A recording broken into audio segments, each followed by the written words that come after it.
They say time is the only undefeated champion in sports. It catches everyone. It slows the fastest legs. It dims the brightest eyes. It tells the heroes of yesterday that they do not belong in today. September 29th, 2021, Old Trafford, the theater of dreams on the brink of becoming the theater of nightmares. The world was ready to write the obituary of a king. They said the game had evolved past him. They said the return was a mistake. But they forgot one thing.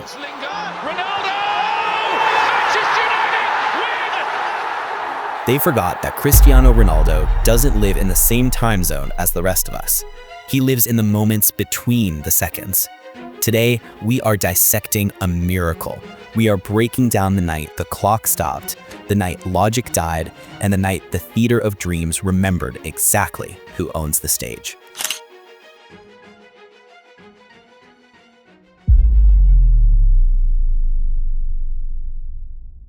Alright, so let me take you back, and I need you to really understand what was happening here, because this was personal. This was redemption on multiple levels. August 2021, the football world stopped spinning when the news broke Cristiano Ronaldo was coming home. After 12 years away from Manchester United. 12 years of conquering Spain and Italy, collecting Ballon d'Ors like souvenirs, winning 4 more Champions League titles, Ronaldo was returning to the club that made him a superstar. The transfer window drama was insane. You remember this, right? Manchester City were supposedly close to signing him. But then Sir Alex Ferguson picked up the phone. Bruno Fernandes picked up the phone. And within 48 hours, he was red again. The announcement broke the internet. Instagram records shattered. Shirt sales went through the roof. They literally crashed the Manchester United website. The number 7 was his again. The prodigal son had returned. But here's the thing about fairy tales. They're never as simple as they seem. Let's rewind even further.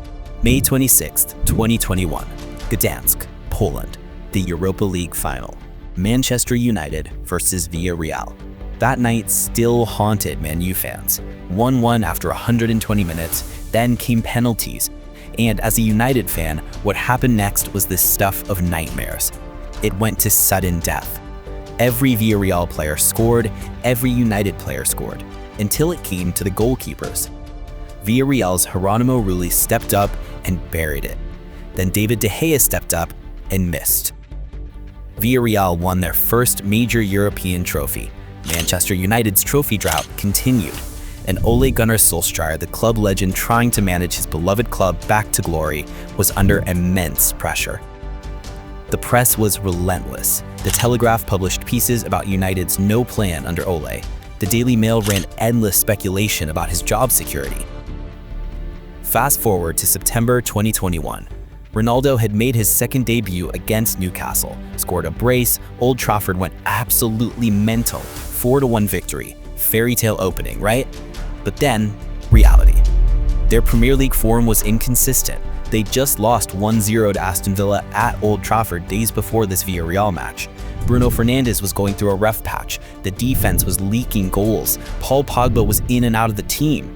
And the vultures were circling around Solskjaer again. And now, the Champions League, Group F.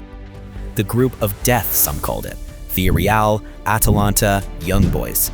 United had already lost their opening match. Yes, lost to Young Boys in Switzerland 2-1, a shocking defeat where they went down to 10 men after Aaron Wan-Bissaka's red card. So coming into this match at Old Trafford, the stakes were absolutely massive. You lose this, you're bottom of your Champions League group. You're facing a real possibility of not even making it out of the group stage. For Manchester United, for Cristiano Ronaldo, unthinkable. And the opponents? Villarreal, the team that had just humiliated United in a final 4 months ago. Unai Emery, the Europa League specialist, the tactical genius who had masterfully shut down bigger teams time and time again, the same goalkeeper who had saved United's penalty, the same yellow shirts that represented United's most recent failure. Sky Sports ran a feature on Unai Emery's incredible record against English opposition. Can you feel the pressure? Can you feel the weight of history, of expectations, of doubt? Cristiano Ronaldo could. And you know what? That's exactly where he thrives. There was another narrative bubbling under the surface, one that the press danced around but never quite said directly. Ronaldo was 36 years old, playing in the most physically demanding league in the world. Could he still do it? Could he still be the man for the big occasions? How good is he at 36 years old, and where does he fit into this team? Sure, he'd scored against Newcastle, but that was Newcastle. This was the Champions League, the competition he owned, the competition he'd scored more goals in than anyone in history. But time is undefeated, right? Time comes for everyone eventually. Or does it? That question hung in the Manchester air that Wednesday evening like fog over the Irwell. Ole Gunnar Solskjaer had said in his pre-match press conference, "Cristiano's won everything in this competition. He knows what it takes. When we need him, he'll be there." Bold words, trusting words. They were about to be prophetic.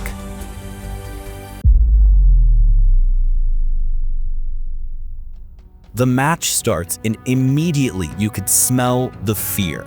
Unai Emery is a master of the low block. He set Villarreal up to frustrate, to counter, to kill the game before it even started. The opening 15 minutes were cagey, both teams probing. United had more possession, obviously, this was Old Trafford, but Villarreal looked organized, dangerous even. Arnaut Danjuma on the left wing was causing problems with his pace and trickery. 14th minute, Bruno tried to slip Ronaldo through with a trademark defense-splitting pass, but just close.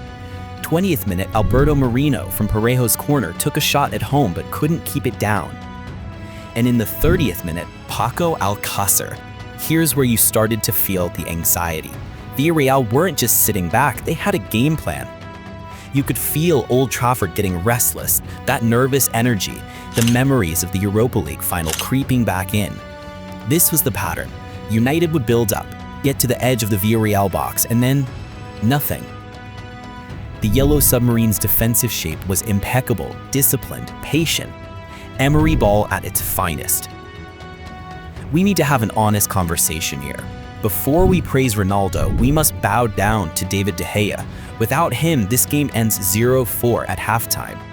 Look at this save against Danjuma, against Alcácer, against Yeremy Pino.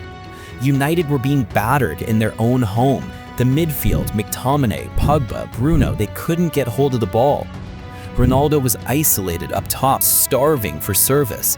You could see the frustration boiling in his eyes. He was dropping deep just to feel involved. And then the nightmare, the silence. Danjuma, again, he crosses. Paco Alcácer, the predator, gets across the front post. Bang, 1-0, Villarreal. The stadium sighed. It was the sound of resignation, the sound of a fan base thinking, here we go again. The press box was already typing the headlines. Ronaldo fails, United crumbles.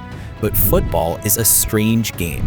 7 minutes later, a moment of individual brilliance that had nothing to do with the game plan. Bruno Fernandes clips a free kick to the edge of the box. Alex Telles, who hadn't scored a goal like this in years, hits a volley that shouldn't be physically possible into the bottom corner. Watch Ronaldo here.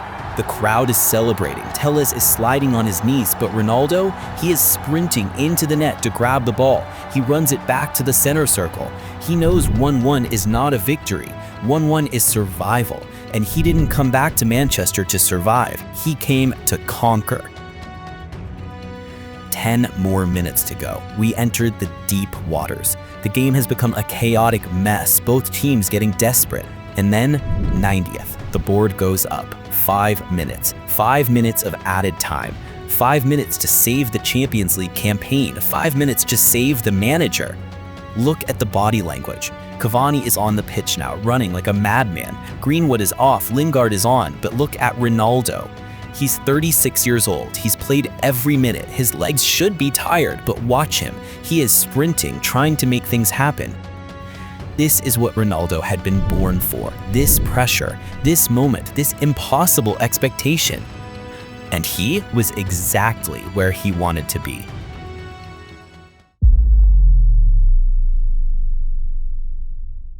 '95th minute. This is it. The final grains of sand in the hourglass. Fred plays across to the box. Most strikers would try to power this at goal, but the angle is impossible. The XG on this chance is practically 0.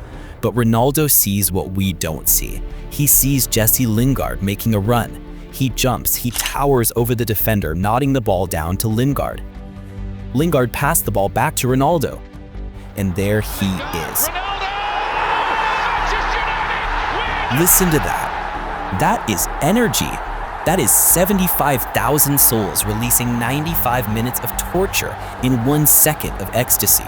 He rips the shirt off, he throws it to the heavens, the body of a Greek statue flexing in Manchester rain. Ole Gunnar Solskjaer celebrating. He knows his job is safe. He knows he's been bailed out by greatness. And look at the Villarreal players. They collapse. They played the perfect game for 94 minutes, but the game is 95 minutes long when Ronaldo is playing. In the stands, Usain Bolt, the fastest man on earth, is celebrating the most clutch man on earth. Sir Alex Ferguson, the father of the dynasty, is beaming. He's seen this movie before. He wrote the script. Rival fans, the ones typing their hate tweets, silence. Absolute silence. You cannot banter greatness. You can only witness it. This image, the veins popping in his neck, the raw passion, this wasn't about stats. This was about proving that he is still the alpha. He is still the apex predator of European football. Cristiano, you did it again. After the final whistle, the press were speechless. They couldn't believe what just happened. Ole Gunnar Solskjaer was asked if he was surprised by Ronaldo's winner. He replied, "Cristiano is special. He's built for this. He's done it at every club he's been at. Incredible, just incredible." Even Unai Emery acknowledged, "What can I say? He is one of the best players in history." In the 95th minute, 36 years old, and he finds a way. I don't like it tonight, but I respect it completely. Why do we remember this moment? The season eventually fell apart, so why does this matter? Because this match was historic. On this very night, Cristiano Ronaldo broke Iker Casillas' record for the most appearances in Champions League history, 178 games. Think about this script writing. He breaks the all-time appearance record and he marks the occasion by scoring the winner in the 95th minute. You couldn't write this in Hollywood because they'd say it was too cheesy, but in football, it's real. This goal sparked a run. He did it again against Atalanta, and again. He single-handedly dragged a broken Manchester United team out of the group of death. Now, I have a question for you, the Dynasty family. Where were you when this ball hit the net? Did you scream? Did you wake up the neighbors? Did you cry? Comment right now and tell me your story of the 95th minute. If you want more Ronaldo match analysis like this, deeper, darker, more epic, then you need to smash that subscribe button. Turn on the notifications. We are building the ultimate archive of the GOAT. This is CR7 Dynasty, and the dynasty never dies.